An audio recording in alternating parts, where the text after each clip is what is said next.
Welcome back to Up in the Blue Seats, your sorely missed Rangers podcast for the New York Post. The gang is back together again. As always, it's Mollie Walker, Hall of Famer Larry Brooks, and former Ranger Brian Boyle.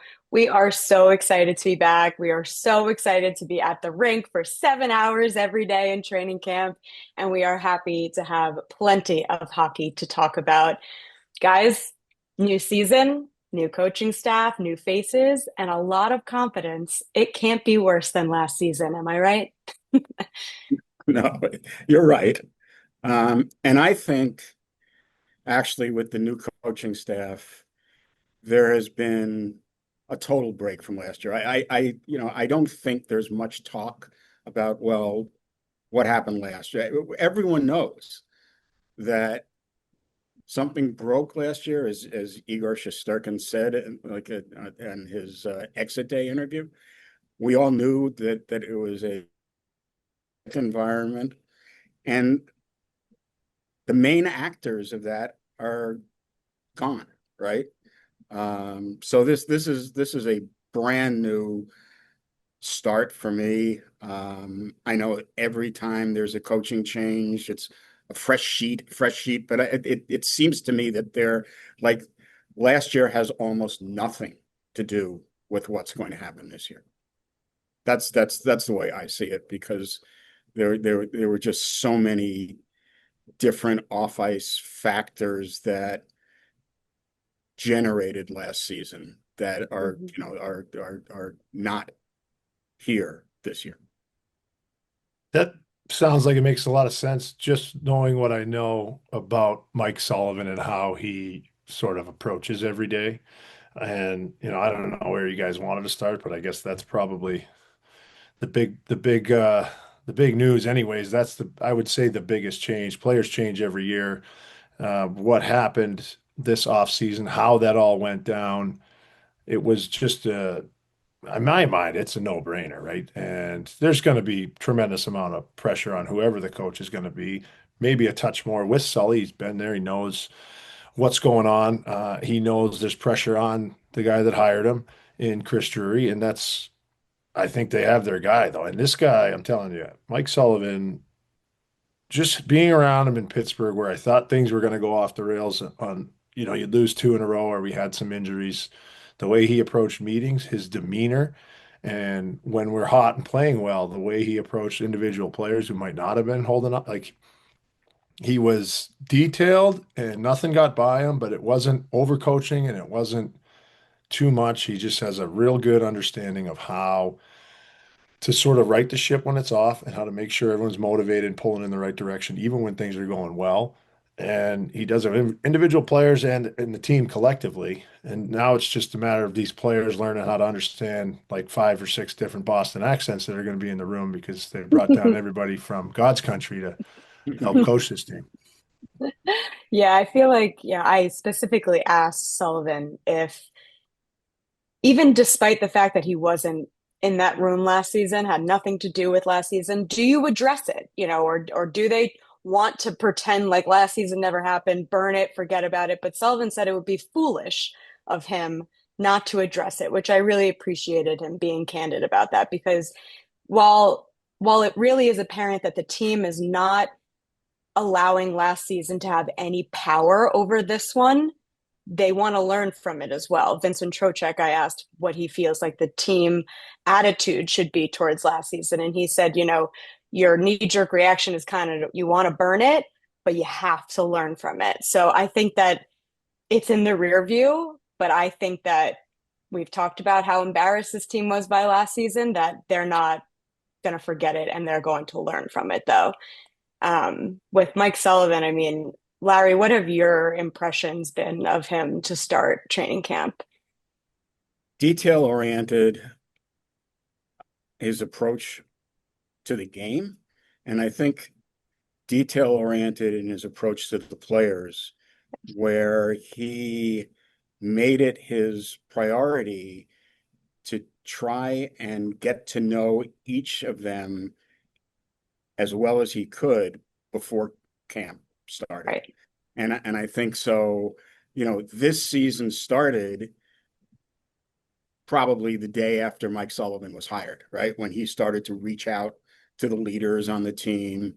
I thought, the guy who's looking over your shoulder there, Mika, uh, yeah, and Mika said how important it was for Sullivan to go, to travel to Sweden and meet with him. I How think much that it meant to him. how much it meant to him, and I think that he made certain that Mike Sullivan made certain to check in with Mika, Adam Fox, Trocheck, JT Miller, Hmm. the veterans, the key guys on the team.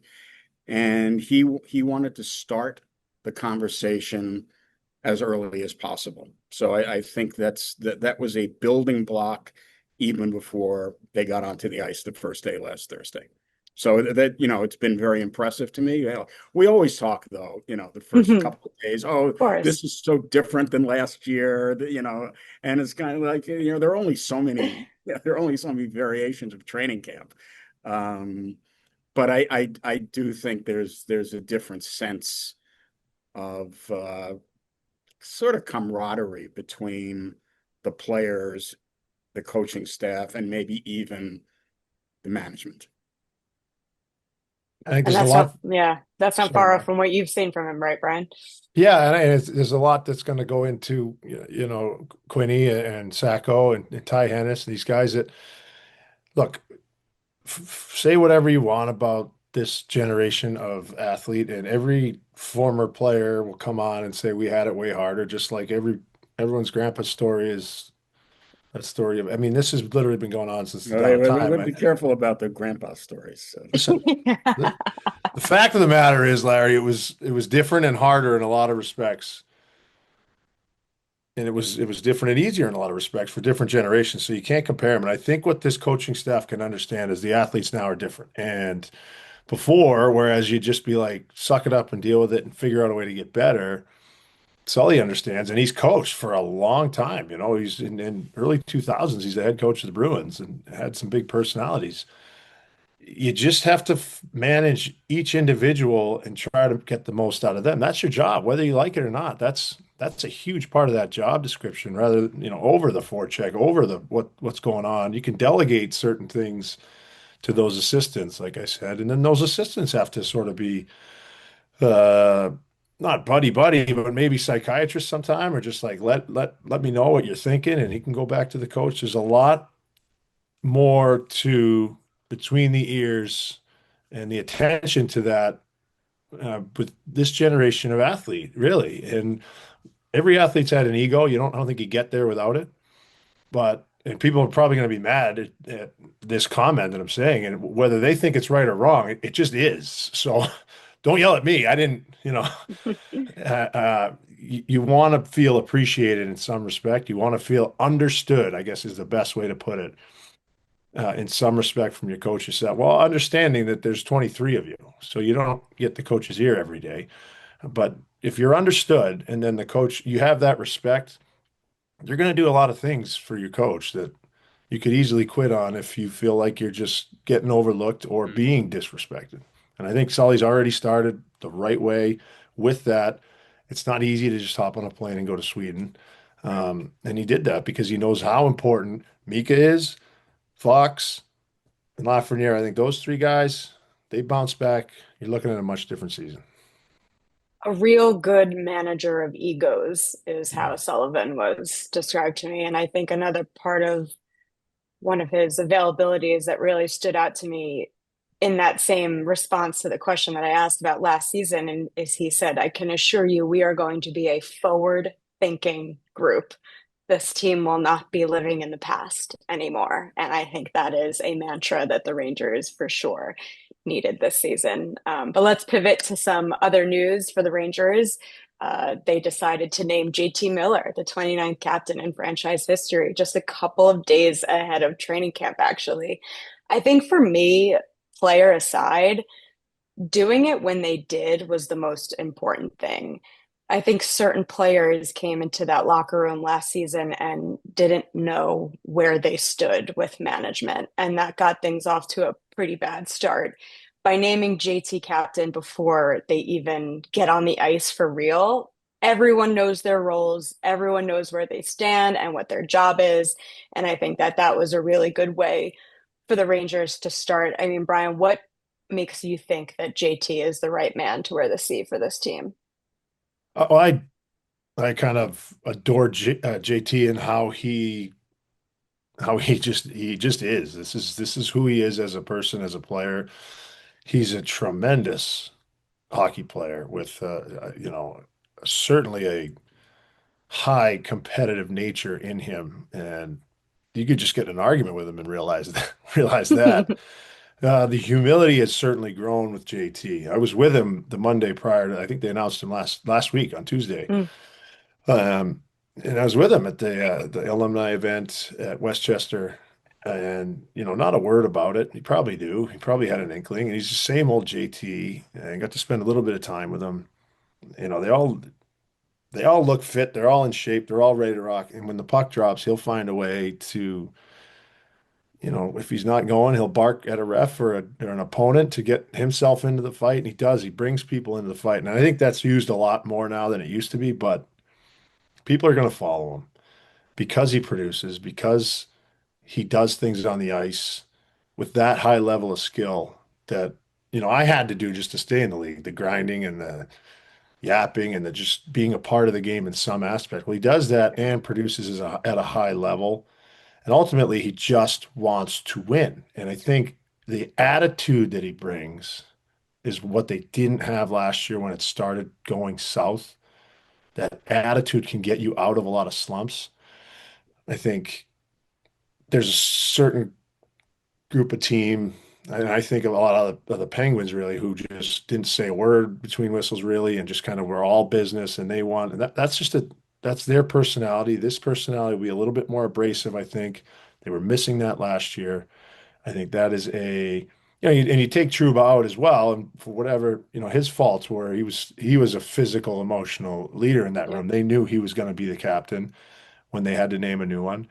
Well, you're bringing a little bit of that back. Plus, you can have, a potential 100-point guy playing in all situations.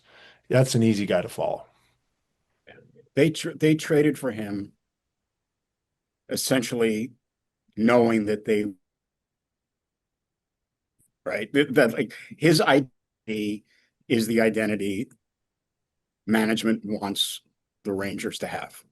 So to me, it was like I advocated for him. I know there were, Vincent Trocheck. I'm sure would have been a good captain too. But I think they traded for JT Miller to be to be the masthead, to be on the masthead and take the lead.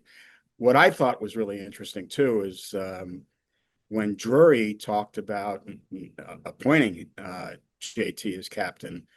Um, he referenced without saying it his experience as a captain and how important having a leader, how having having a captain is important to the team. Instead of, well, we'll go a year, let's see who grows into it. Mike Yeah. Sullivan is learning these players, and I think that would have been a cop out. But Drury, was very clear that he said, listen, we're at the stage where we should have a captain. That's important to me.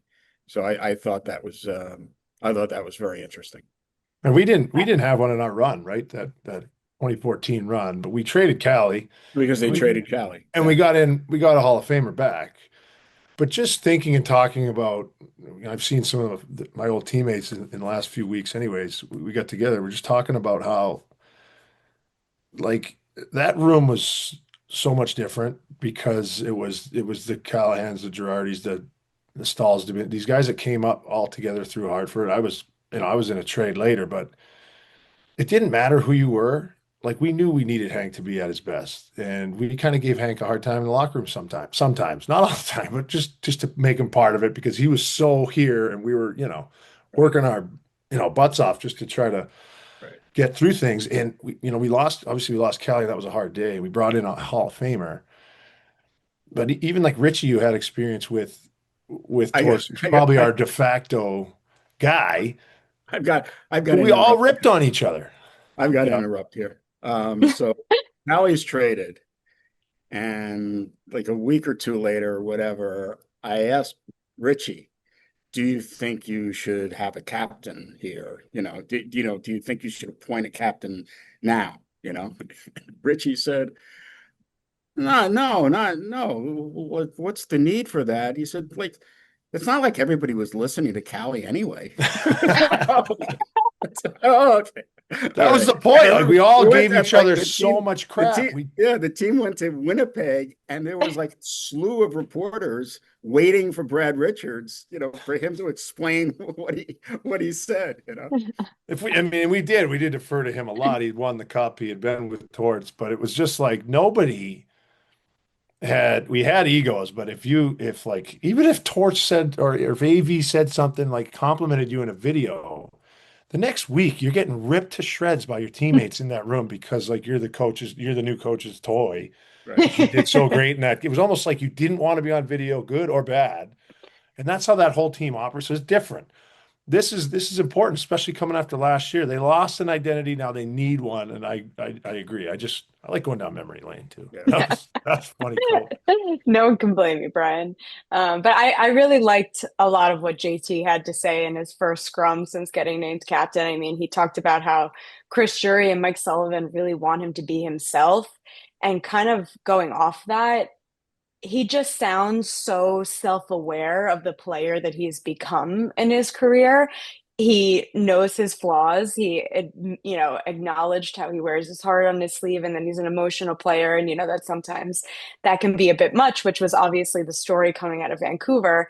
But he almost sounded so reflective on it and just so aware of the player that he is and how he can help this locker room. But I think it meant a lot to him also to hear from Chris Jury and Mike Sullivan that they want him to be exactly like that. They want him to be that way because, like you said, Brian, they were so deficient in that department last season. So now you've just got an absolute rocket of emotion, on the ice every night. So it should definitely help in that department for the Rangers. But kind of switching gears a bit, I mean, I think of all the players who I'm fascinated to see how their season plays out is Adam Fox, especially playing next to Gavrikov after he signed a 7-year, 49 million deal in the offseason. But for a few reasons. I mean, Larry, I think you wrote it best when you said no one's reputation took a harder hit than Fox's last season between an underwhelming season and a tough Four Nations performance. I mean, Larry, you spoke to him. Mm. What was that conversation like with him, and what kind of year do you think Adam Fox needs to have? Well, I think there's a direct correlation between his own disappointment of his season, and we can separate that from, the outside noise. Um, but I think he's a pretty good self-evaluator. And I know when the season ended, he was in the gym 4, 5, 6 days a week. This off season, he skated a lot. He told me that he always wants to get better. That this is his MO every year. But I think there was a little more to it. I think he needed to get a little stronger. At this age, he needs to get a little faster. The game has become faster. Um, and I think that was a direct reaction to the season and to Four Nations, where I was told by a few people that he took it personally. And, he's an elite player who, for the first time, has his rankings have dropped, from outside sources. He's not Mm-hmm. a lock to make the Olympic team, which a year ago, everyone everyone, would have had him as an automatic, right? So this is going to be an important year for him. And I think there are two things. First of all, I think Gavrikov is going to be an immense help to him. I think they're going to have a very good first pair. Um, and I think that having David Quinn there as the defensive coach is going to help Adam too. He had a great relationship with David. He was his first NHL coach. He basically by the middle of the first year, he was on the first pair. Hmm. So he has always had a very good relationship with David Quinn. I think that's going to be a factor this year too. I think it's going to have a very positive influence on Adam. I find the Adam Fox, even not even just Adam Fox, but the Mike Sullivan Team USA head coach dynamic to be really interesting as well. And Larry, you asked Sullivan about it Yeah, too. And I thought I mean, he's answered every question this training camp so head on, which you could only appreciate as members of the media. But I feel like he has such a good head about it because it is a unique dynamic that, here the it can NHL be is very returning to tricky, the Olympics. Yeah, right? the It can NHL be is very returning to the tricky Olympics. when it becomes, I think, Hmm. early January, they're naming the team, late December, early Yeah, January, naming team. It can be a very tricky dynamic if Adam Fox is not on the team. yeah. It can be a tricky dynamic if JT Miller is not on the team, right? I mean, they're separate. I would be shocked if JT Miller's not on that team. Okay, I'm just saying that there's always a tricky, like, yes, I think JT Miller will be on the team, Hmm.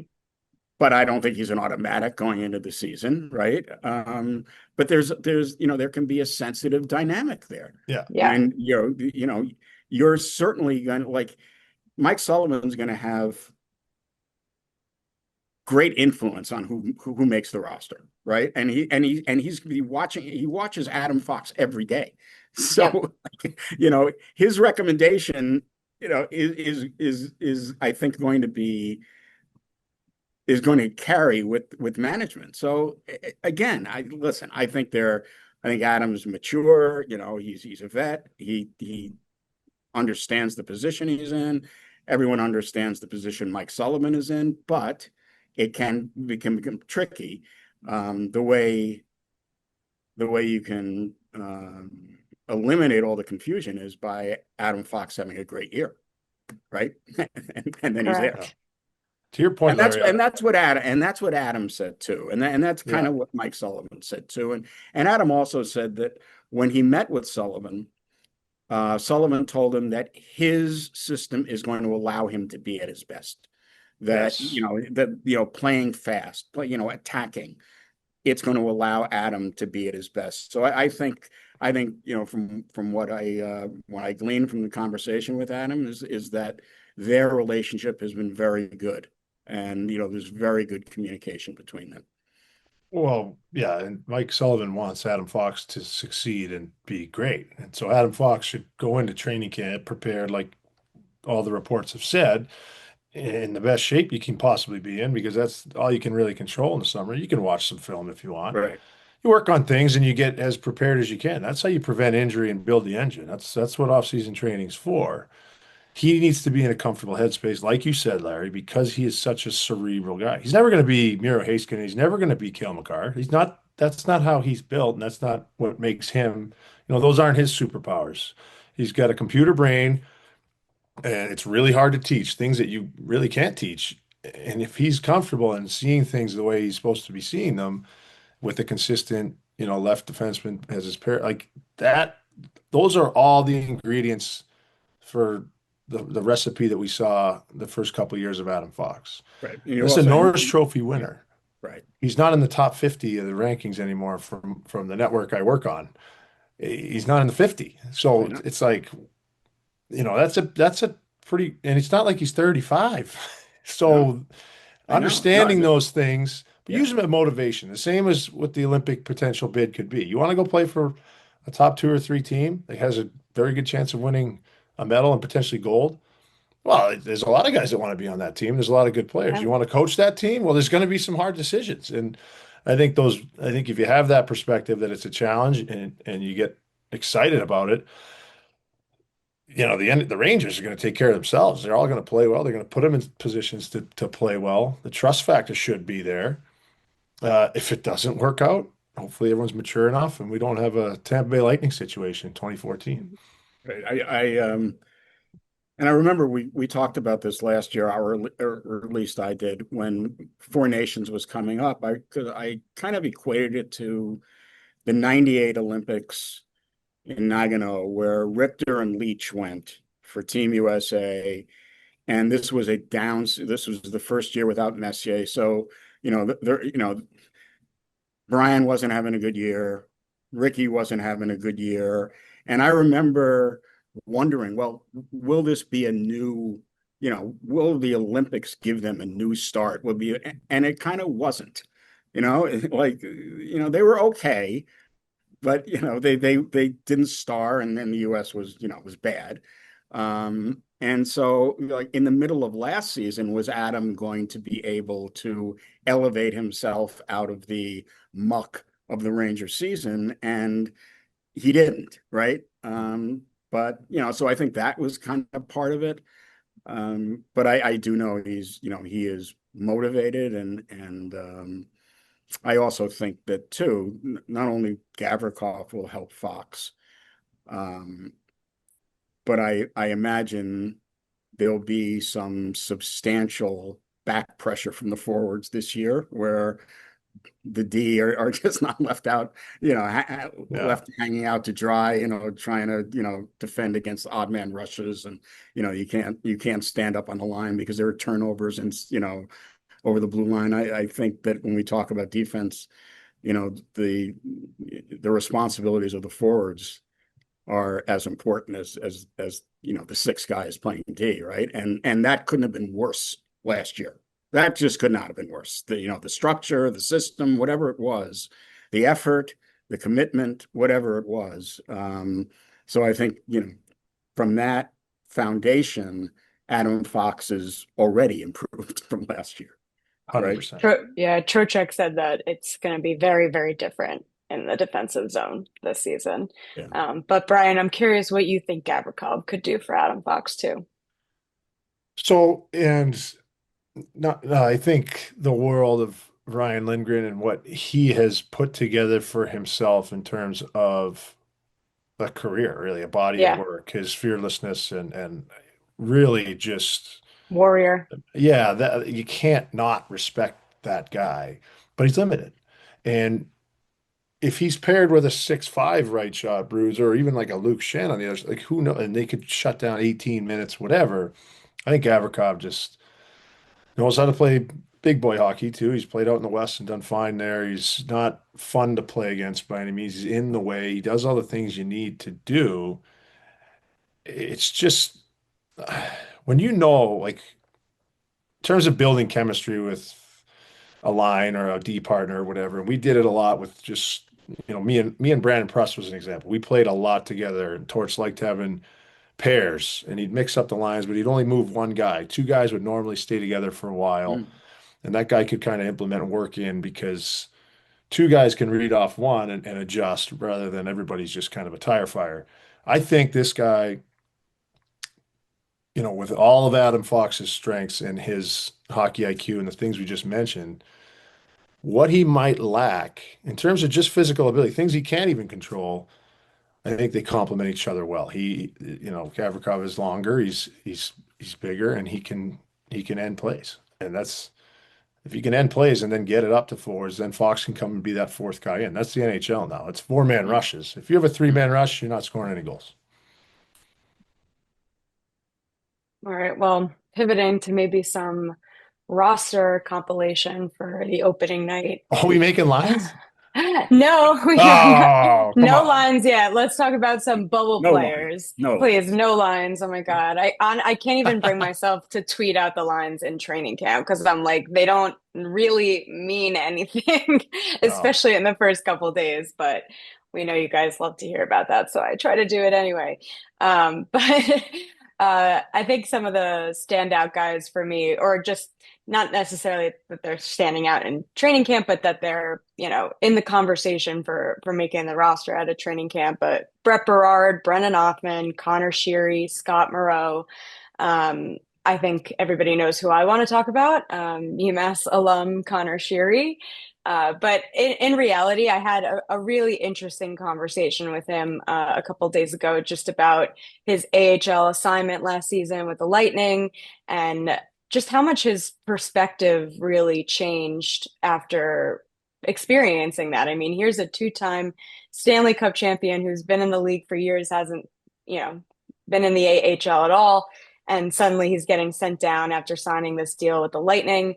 And he admitted to me that at first he really didn't have the best attitude going down. He was messing around a little bit, but once it became clear to him that he was going to be there for a bit, he really, really tried to buy in and kind of threw himself into being a leader in that locker room and lending a hand to all the younger players and being around these young players who are just trying to break into the league, which he said to me he did 10 years ago now, really gave him a new perspective on his career and what he's trying to do here. So I think he's got such a great attitude about it. And he said that the Rangers were his number one choice and they were the first team that he asked for a PTO.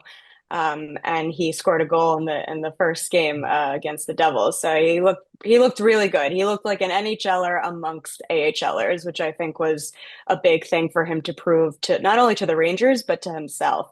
I mean, Larry, what do you think about Connor Sheary's chances of making this team? I think he has a really good chance. It's really interesting. Like we can talk all about the communication and putting last year behind, and it's all good. I think they're going to start from a good base, but it's kind of a marginal roster, right? And what's so interesting to me is if you if you believe that Rempe, Carrick, and Edstrom are going to be the incumbent fourth line, and I think Matt Rempe has had a terrific camp. Matt Uh, Rempe won over Mike Sullivan in right, Newark. and That was my takeaway. so Did he if threaten him? that's the default fourth line, if that's the default fourth line, there's really only one or two spots, only Right. one or two forward spots open on a on On a the on a third team that line. has really kind of marginal, Yeah. right? Yeah. Um, right now it's kind of a marginal, maybe a wild card contender, whatever. Um, and so there's going to be that one spot on the left on the third line, right? Because I like figure that Parsonen is going to be the third line center. Yep. Radish will be the third line right wing.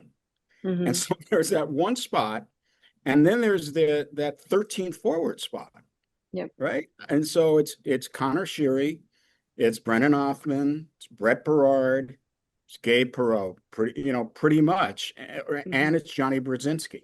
And Johnny. So are Brodzinski and Sheary competing against each other as veterans, as a veteran who can be the 13th forward, and you won't regret scratching them 3 or 4 games in a row where you don't want to do that with a guy like Berard or a guy like Hoffman, certainly Perreault. So I think that's going to be part of the dynamic. And will one of these young guys grab it? Connor Sheary grabbed it on Sunday. Like Yes, he did. he is an NHL player playing in an AHL game on Sunday. Yep. And when you're that, you have to prove that. And he did, right? So Connor Sheary made his statement on Sunday. He's going to have to make it over and over again. But did Brennan Othman? No, he didn't. Did Brett Berard? No, he really, he didn't play, right? Or maybe I don't know. I don't think he was in Perot there. had a nice game, but one of these young players is going to have to earn the spot ahead of Sheary.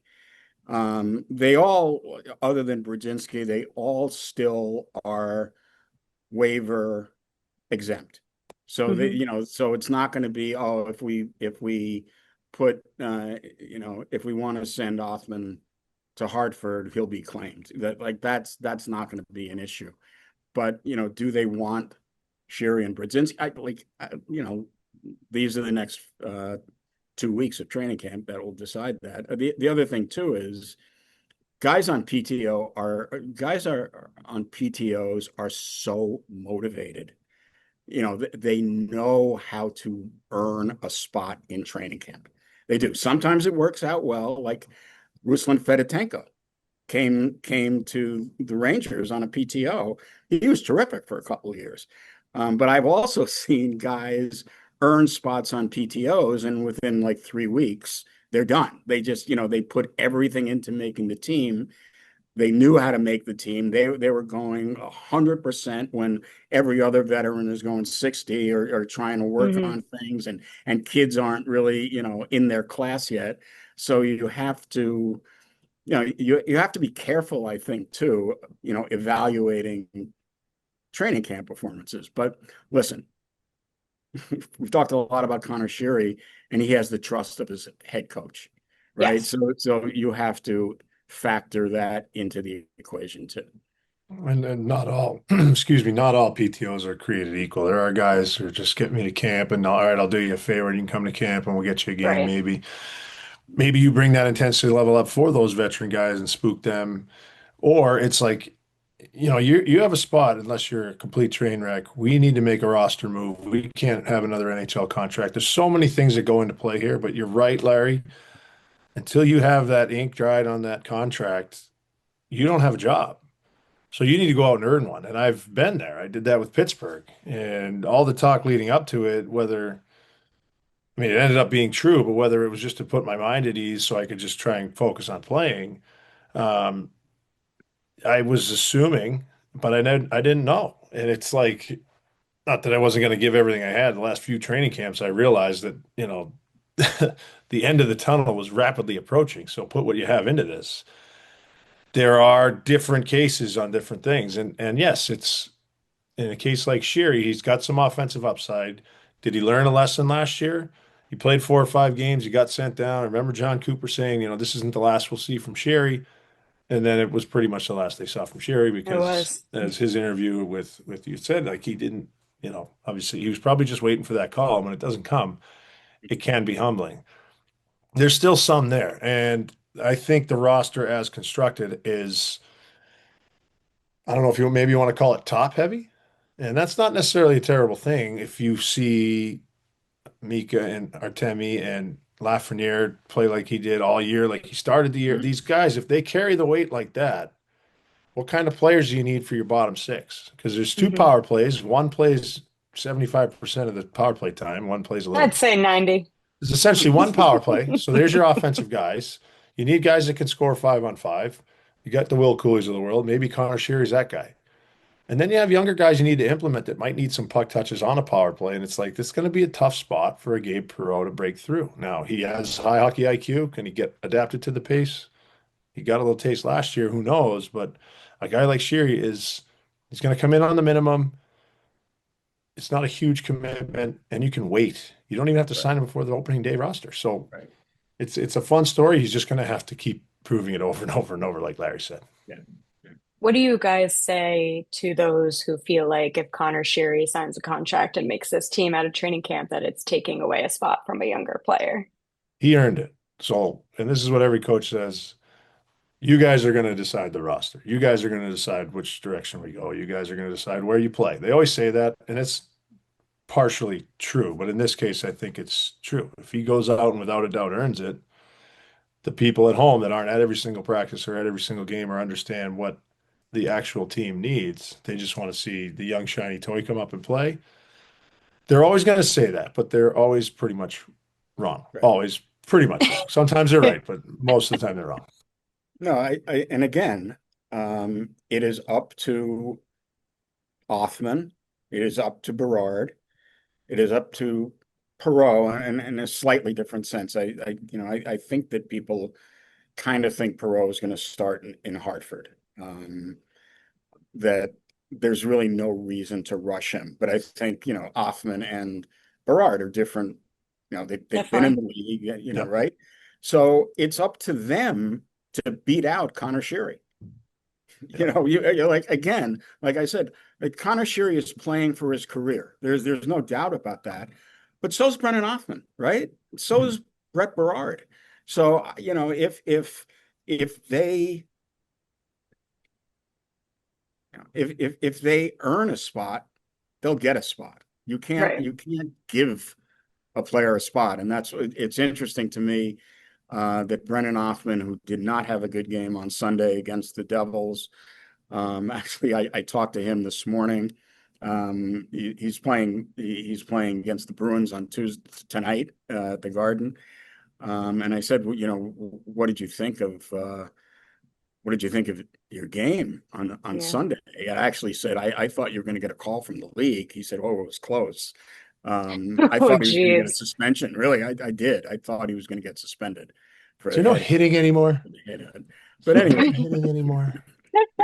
but anyway, No, I was close. That um, was close. no, Well, borderline, it so was. Hoffman. So I said, what did you think of your game? And he said, well, I don't like to curse, but it was effing terrible. And So that's on awareness. I said, well, that's a good self-assessment. Know Yes. thyself. Know He said, but thyself. I'm not going to let this game, define so No. he's gonna, One game. so he's, listen, the Rangers are going to give him opportunity to make the team. It's not like, he played bad. Well. Yeah, that's it. Yeah, no. He's going to get chances to make the team, and he has to make it, right?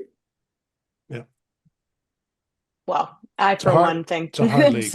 it It's a hard league. is. I for one think that in the wake of Zach Jones's departure, we need a little bit more UMass blood. So I think Connor Sheary can really fill that for everybody, primarily myself. But it's true that before there was Cale Makar, it was Connor Sheary was the UMass guy to Yeah, know. Because Quick, it was such a blip on the radar for Jonathan Quick. Like, who actually remembers that Jonathan Quick was at UMass? But I Connor do. Sheary, I barely do, but Connor Sheary was like, You'd have to shoot on him. you should see that hallway that they've got there at UMass. Yeah. It is a shrine to Connor Sheary and Jonathan Quick, I which I very kindly told Connor Sheary about how he used to stand there and stare at it for days on end. All right, well that sounds like a pretty good place to stop. We've got so much more to talk about. We are going to get into so much more in the coming weeks. We haven't even scratched the surface, haven't gotten into plenty of players that we need to. So make sure you tune in again next week. Thanks again for watching today. Give us a thumbs up down below. Leave a comment. What do you think about the training camp roster battles? What are you expecting from the Rangers from this season? Let us know. Thanks for watching.